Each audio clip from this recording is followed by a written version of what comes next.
హారతి తీసుకో యష్.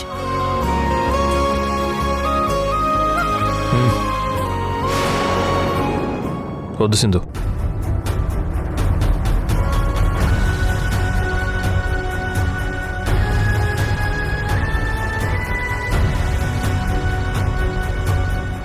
ప్రసాదం అన్న తీసుకో యష్. అవసరం లేదు.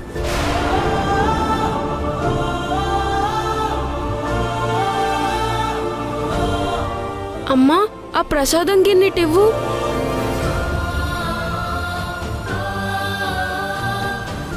నాన్న, అమ్మ తెల్లవారుజామునే లేచి తలస్నానం చేసి దేవుడికి పూజ ఎందుకు చేసిందో తెలుసా? ఎందుకు?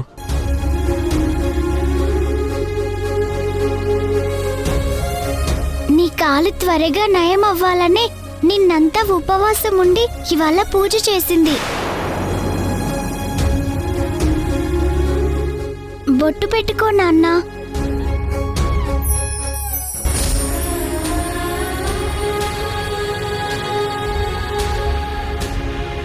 ప్రసాదం కూడా తీసుకో నాన్నా.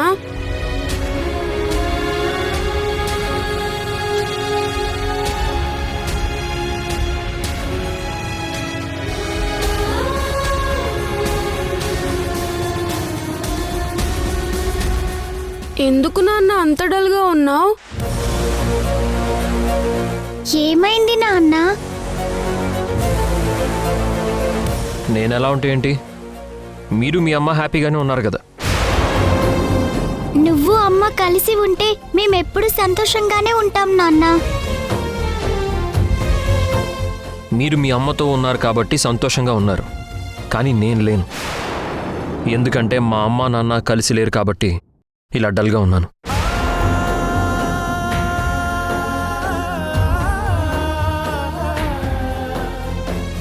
ఇదంతా మీ అమ్మ మూర్ఖత్వం వల్లే, మీ అమ్మ చేసిన నిర్వాకం వల్లే. భూమి పూజలో జరిగిన గొడవ వల్లే నేను మా అమ్మకి దూరంగా ఉన్నాను.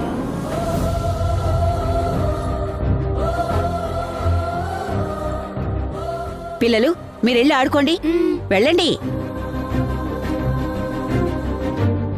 ఎవరిదిరా మూర్ఖత్వం? ఎవరు చేసింది నిర్వాకం? సింధుని కావాలని నాటకం ఆడి ఇంట్లో నుంచి వెళ్ళిపోమంది ఎవరు? మా నాటకంలో భాగం పంచుకున్నాడని కట్టుకున్న మొగుడని కూడా చూడకుండా మీ నాన్నతో తనకింక అవసరం లేదు అన్నట్టు మాట్లాడింది. నువ్వు చెప్పకుండా ఇక్కడికి వచ్చావని తెలిసి నాకెవరూ అక్కర్లేదు, నాకు నా కొడుకులున్నారని చెప్పిన మీ అమ్మే ఇప్పుడు ఈ కొడుకుతో ఎందుకు మాట్లాడడం లేదురా? మూర్ఖత్వం అంతా మీ అమ్మ దగ్గర పెట్టుకుని నీ పెళ్ళాన్ని ఎందుకురా అంటావు? ఇన్ని అనార్థాలకి మీ అమ్మే కారణమైనా ఈ పంతాలు పట్టింపులు ఎందుకని మీ నాన్న ఒక మెట్టు దిగి మీ అమ్మకి ఫోన్ చేస్తే నాకు ఎవ్వరితో మాట్లాడాల్సిన అవసరం లేదు అంటుందా? ఇప్పుడు చెప్పరా, ఎవరిది మూర్ఖత్వం? నీదా మీ అమ్మదా? కుటుంబం అన్న తర్వాత చిన్న చిన్న కలతలు వస్తూనే ఉంటాయి, సరిచేసుకుని సర్దుకుపోవాలే తప్ప అహంకారంతో బంధాల్ని తెంపుకోకూడదు. నానా, నిజంగానే మీరు అమ్మకి కాల్ చేశారా? ఫోన్ చేశానురా, మీ వదిన మాట్లాడింది. మీ అమ్మకి నాతో మాట్లాడడం ఇష్టం లేదంట. ఒరే, కావాలంటే ఇప్పుడు మీ అమ్మకి నువ్వు ఫోన్ చేయరా, నీతో మాట్లాడుతుందో లేదో నీకే తెలుస్తుంది. మాట్లాడవేంట్రా, ఫోన్ చేయి. ఫోన్ ఎక్కడుంది? సెల్లా రూమ్లో ఉంది, వెళ్ళి తీసుకురా. తెస్తాలే.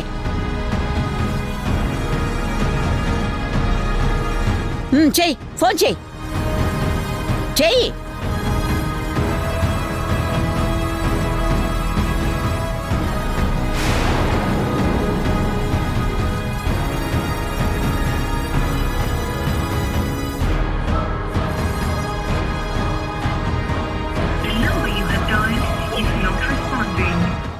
ఏమైందిరా? కాల్ చేసిన వెంటనే అమ్మ కాల్ కట్ చేస్తుంది. మీ అమ్మ గురించి ఇప్పుడైనా అర్థమైందా నీకు? సురేష్, ఇప్పుడు మనం ఇంటికి వెళ్ళినా మీ అమ్మ మనల్ని రానిచ్చేలా లేదురా. అయినా తను రానివ్వడం ఏంటి? నేనే వెళ్ళను. దానికింకా తల పొగరు తగ్గలేదు. యష్, నువ్వు ఏమైనా అనుకోరా, మనం ఇలా విడిపోవడానికి కారణం మీ అమ్మ మాత్రమేనా?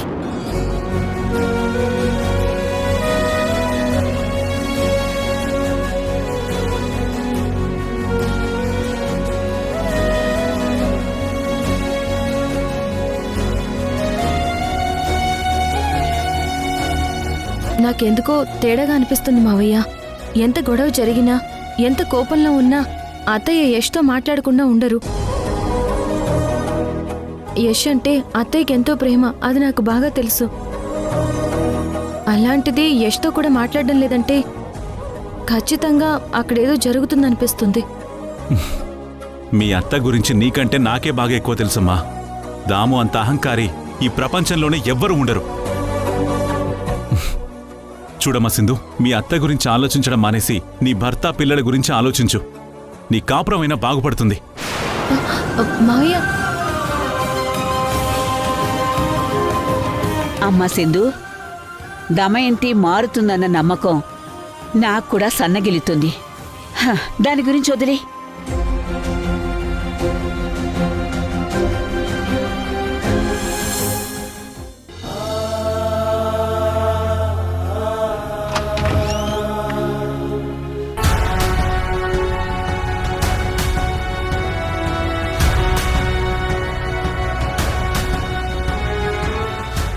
అమ్మా, అమ్మా,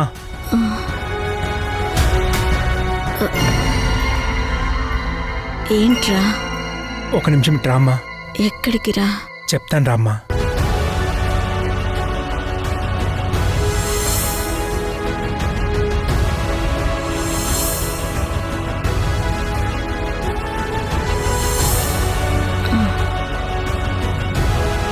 చెప్పరా, ఎందుకు రమ్మన్నావు? మధు, మధు, ఇప్పుడు ఆ దరిద్రాన్ని ఎందుకు పిలుస్తున్నావు? దాన్ని చూస్తేనే నాకు ఒళ్ళంతా కంపరంగా ఉంటుంది.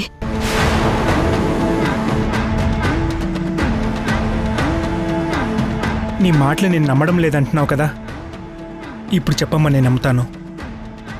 రే తేజ, ఈ మధు మంచిదని మనం ఎన్నాళ్ళు భ్రమలో ఉన్నాన్రా. ప్రతిదానికి వెనకేసుకొచ్చాం. కానీ దీనంత దుర్మార్గురాలు ఈ ప్రపంచంలోనే ఉండదు అసలు.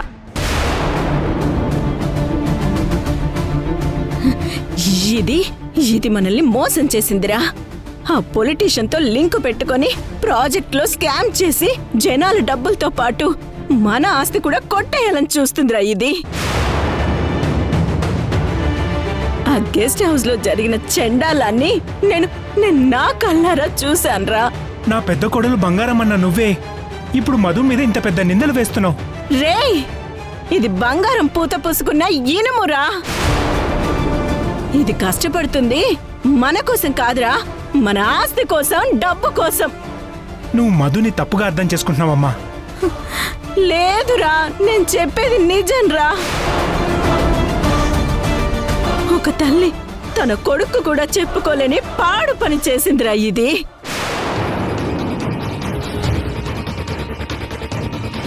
అది నీకు ఎలా చెప్పాలో నాకు అర్థం కావటం లేదురా. ఆస్తి కోసం, డబ్బు కోసం ఎంతకైనా దిగజారే రకం రా ఇది. ఎందుకత్తయ్య, ఎందుకు నా మీద ఎంత ద్వేషం పెంచుకున్నారు? ఏయ్, మిమ్మల్ని నా సొంత తల్లిలా భావించానే. మీరే నాకు పెద్ద దిక్కు అనుకున్నానే. అలాంటి మీరే నన్ను తప్పు పడితే ఎలా అత్తయ్య? నేనే పాడు పని చేయలేదు. నన్ను నమ్మండి అత్తయ్య, ప్లీజ్. నిన్ను గుడ్డిగా నమ్మే ఇంత దూరం తీసుకొచ్చానే. ఇంకా నిన్ను నమ్మితే మాకు పుట్టగతులు కూడా లేకుండా చేస్తావే. నువ్వు చావనన్నా చావాలి, లేదా మా ఇంట్లో నుంచి వెళ్ళిపోవాలి. అప్పుడే మాకు మనశ్శాంతి, ఇంటికి ప్రశాంతత.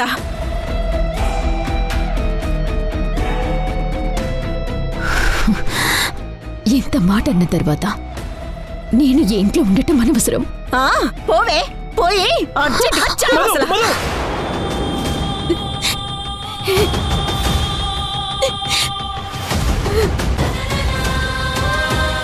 అమ్మా, ఏ ఆధారాలతో మధు కరెక్ట్ కాదంటున్నావు?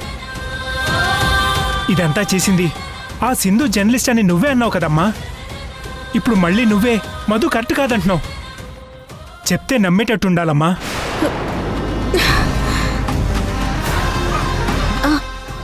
రే, నా దగ్గర ఆధారం ఉందిరా. ఇది ఆ పొలిటీషియన్తో క్లోజ్గా ఉన్న వీడియో నా ఫోన్లో ఉందిరా.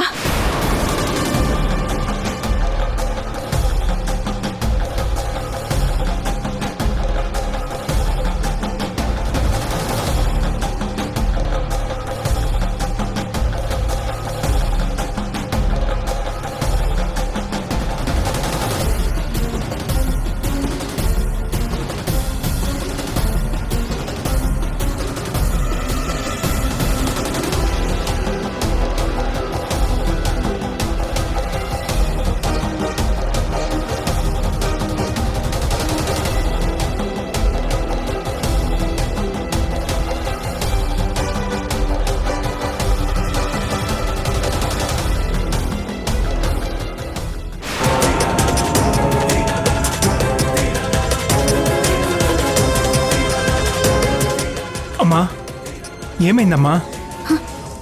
వీడియో కనిపించట్లేదురా.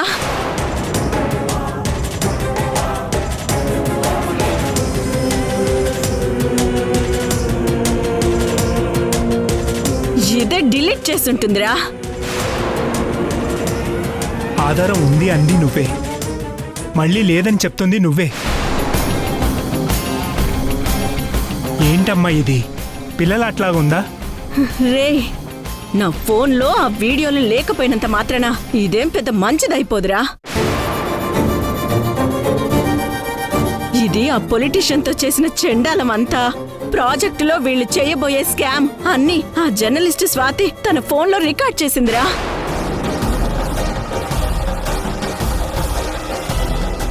ఆ వీడియో తన దగ్గరే ఉంటుందిరా. స్వాతికి ఫోన్ చేస్తే కలవటం లేదురా. ఏదో ఒకరోజు స్వాతి నన్ను కలుస్తుంది. అప్పుడు దీని బండారం, నిజ స్వరూపం అన్ని ఆధారాలతో సహా చూపిస్తాన్రా.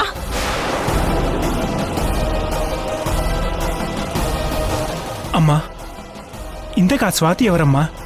నీ పెళ్ళాం జీవిత చరిత్ర అంతా తెలిసిన జర్నలిస్టురా. ఆ స్వాతి వస్తే ఇదిగో దీని పీడ మనకి విరగడవుతుందిరా. అమ్మా, నువ్వు చెప్పింది నిజమే అయితే ఆ స్వాతి ఏదో రికార్డ్ చేసింది అంటున్నావు కదా, అది కూడా ఎంక్వైరీ చేసి నిజంగా మధు తప్పుడు మనిషి అని ప్రూవ్ అయితే నేనే మధుని మెడపట్టి బయటికి గంటేస్తానమ్మా. ఇంట్లోంచి బయటికి గంటేస్తాను.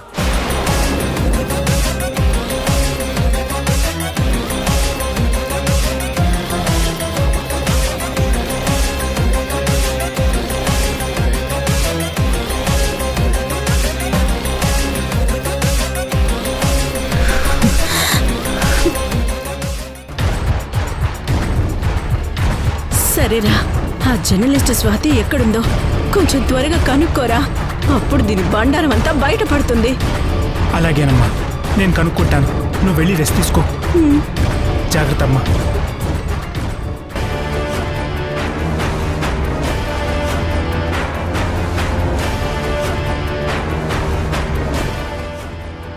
ఏంటి మధ్య అంత కోపంగా వచ్చేసావు? కోపం రాకుండా ఏం చేయమంటావు తేజ? నువ్వు మీ అమ్మ నన్ను మాటలు వింటూ సంతోషపడుతూ చంకలు గుద్దుకోమంటావా? నేనేం చేశాను మధు? నన్ను మెడపట్టి ఇంట్లో నుంచి బయటికి గెంటేస్తానన్నావుగా. మీ అమ్మంటే ఏదో బుద్ధి లేకుండా నన్ను అనుమానిస్తుంది. నీ బుద్ధి ఏమైంది? నేను ఆ పొలిటీషియన్తో క్లోజ్గా ఉన్నానని నువ్వు అనుమానిస్తున్నావా? మీ అమ్మ కంటే పార్టీ కల్చర్ తెలీదు. నీకు తెలిసి కూడా ఆ మాట ఎలా అంటావు? పార్టీలో క్లోజ్గా మోవరా, దానికి అపార్థం చేసుకోవాలా? నీ అమ్మ మాటలు నమ్మి వత్తాసు పలకటం కరెక్ట్ కాదు తేజ. నీకోసమే కదా ఈ ప్రాజెక్ట్ చేస్తున్నాను. నిన్ను గొప్ప స్థాయిలో నిలబెట్టాలనే కదా నా తపనంతా. ఈ ప్రాజెక్ట్ వల్ల నాకేమైనా యూజ్ ఉందా? ఏమీ లేకపోయినా అన్ని పనులు నా నెత్తి మీద వేసుకొని ఎందుకు చేస్తున్నాను అనుకున్నావు? నీ ఇంట్లో నువ్వు పోగొట్టుకున్న గౌరవం, మర్యాద తిరిగి నీకు తీసుకురావాలనే కదా. మీకోసం అన్నీ చేస్తూ కూడా మీతో మాటలు పడాల్సి వస్తుంది. ఆ సింధు లాంటి దాన్ని కాదు తేజ నేను. ఎవరితో పడితే వాళ్ళతో తిరగటానికి, తప్పుడు పనులు చేయటానికి. మధు అంటే నిప్పు, అది తెలుసుకో. నువ్వు నిప్పని నాకు తెలుసు మధు. అమ్మని సాటిస్ఫై చేయడం కోసం ఏదో అలా అన్నానే తప్ప నిన్ను అనుమానించి కాదు. నువ్వేంటో నాకు తెలీదా? ఇవేమి నువ్వు మనసులో పెట్టుకోవద్దు. నువ్వేం చేయాలనుకుంటున్నావో అది చెయ్యి. ఈ తేజ నీకెప్పుడు ఫేవర్గానే ఉంటాడు, ఓకేనా? ఓకే తేజ.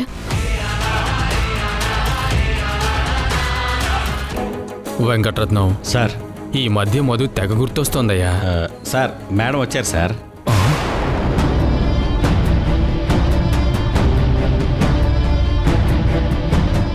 ఏంటి మధు, ఈ మధ్య కనపడ్డమే మానేశావు? నీ పని అయిపోయిందనేగా? నేను మీకు కనపడకపోయినా మన కోసమే నేను వర్క్ చేస్తున్నాను. ఆ రోజు మా అత్తయ్య మనల్ని చూసేసరికి నేను అనుకున్నదంతా తలకిందులైపోయింది. ఆ టెన్షన్లోనే ఉన్నాను. సరే, ఏంటి ఇలా వచ్చావు? ఆ జర్నలిస్ట్ స్వాతి మనం ఆ రోజు గెస్ట్ హౌస్లో కలుసుకుంది. నేను మీరు ప్రాజెక్ట్ స్కామ్ ఎలా చేయబోతున్నామన్నది మాట్లాడుకున్నాం కదా. అవును. అది నేను మా అత్తయ్యని తల మీద కొట్టింది మొత్తం తన సెల్ ఫోన్తో రికార్డ్ చేసిందంట. ఇందాకే మా అత్తయ్య చెప్పారు. అవును.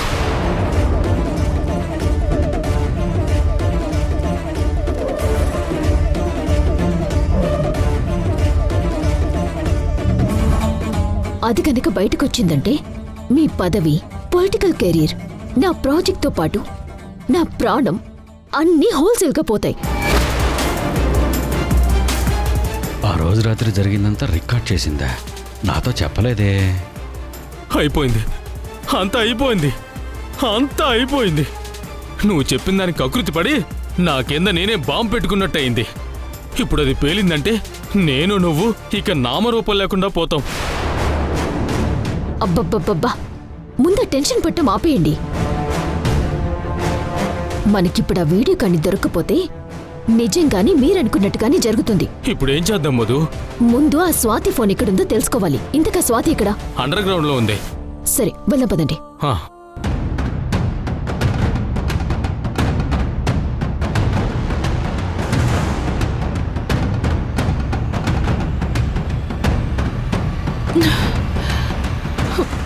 స్వాతి, మర్యాదగా అడుగుతున్నాను. ఆ రోజు రాత్రి గెస్ట్ హౌస్లో జరిగింది మొత్తం నువ్వు రికార్డ్ చేసావని తెలిసింది. ఆ వీడియో ఎక్కడా? ఏ వీడియో? నేను ఏ వీడియో రికార్డ్ చేయలేదు, నాకేం తెలీదు. అబద్ధం చెప్పావంటే చంపేస్తాను. మర్యాదగా నిజం చెప్పు.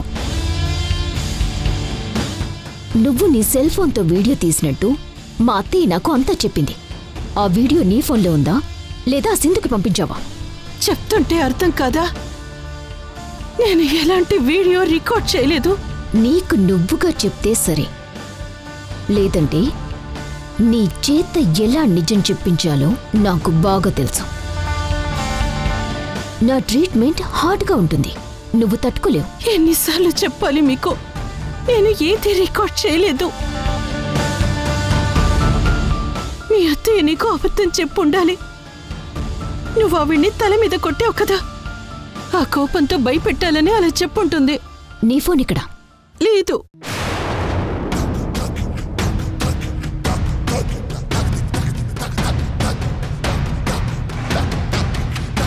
ఇది రికార్డ్ చేసిన ఫోన్ దీని దగ్గర లేదంటే ఈ ఇంట్లోనే ఎక్కడ ఉండి ఉండాలి. తల వైపు వెళ్ళి వెతుకుదాం పదండి, ఫోన్ దొరుకుతుంది. సరే మధు. రేయ్, సార్. మీరు కూడా వెళ్ళి వెతకండి. అలాగే సార్, రండిరా. పదండి. పదండి. పదండి పదండి. దేవుడా, ఆ ఫోన్ వీళ్ళకి దొరకకుండా చూడు. ప్లీజ్ సార్, తొందరగా వెతికించండి. రేయ్, వెళ్ళండి రా, ఇల్లు మొత్తం పదండి, వెతకండి. పదండి, పదండి. పదండి.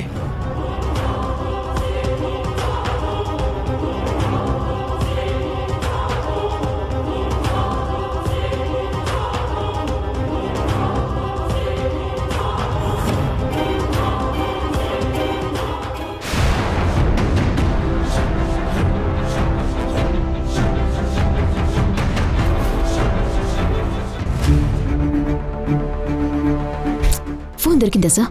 లేదు మధు, ఛ! ఆ స్వాతి మా అత్తయ్యని ఇక్కడికి తీసుకొచ్చి మరి ఇక్కడ జరిగిందంతా దర్జాగా తన ఫోన్లో వీడియో తీసింది అంటే మనలో ఎవరో దానికి హెల్ప్ చేస్తున్నారు సార్.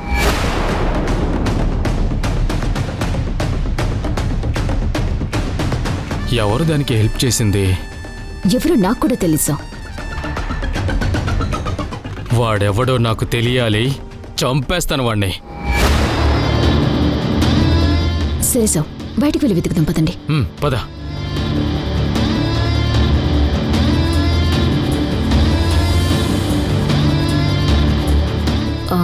వెళ్ళి మీరు బయట వెతకండి. అలాగే మేడం. జాగ్రత్త. రేయ్ సార్. మీరు కూడా వెళ్ళి మొత్తం వెతకండి. అలాగే సార్.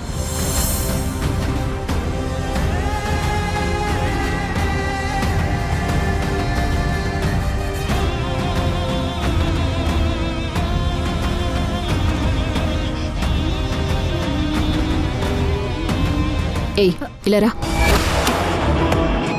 ఇక్కడ నీకేమైనా ఫోన్ కనపడిందా? లేదు మేడం, నాకే ఫోన్ కనబడలేదు. సరే వెళ్ళు.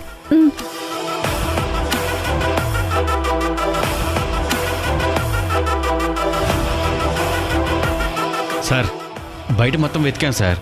ఆ ఫోన్ ఎక్కడా దొరకలేదు.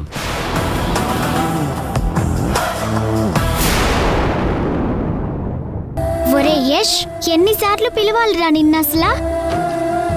ఏంటమ్మా పిలిచో? ఎలా ఉండే మన ఫ్యామిలీ ఇప్పుడు ఎలా అయిపోయిందో చూడరా. ఇక్కడ నిన్ను ఎంత బాధపడుతున్నానో నీకు అర్థం కాదా అసలా? నువ్వు వెళ్ళిపోండి అంటేనే కదా అందరం వచ్చేసాం. అలా అని మీరందరూ దూరంగా ఉండిపోతే సమస్యలు పరిష్కారం అయిపోతాయా? నిన్ను చాలా మిస్ అవుతున్నాను అసలు. త్వరగా వచ్చేయరా. అమ్మా, జరిగిందంతా మర్చిపోయి అందరూ కలిసి ఉండండిరా.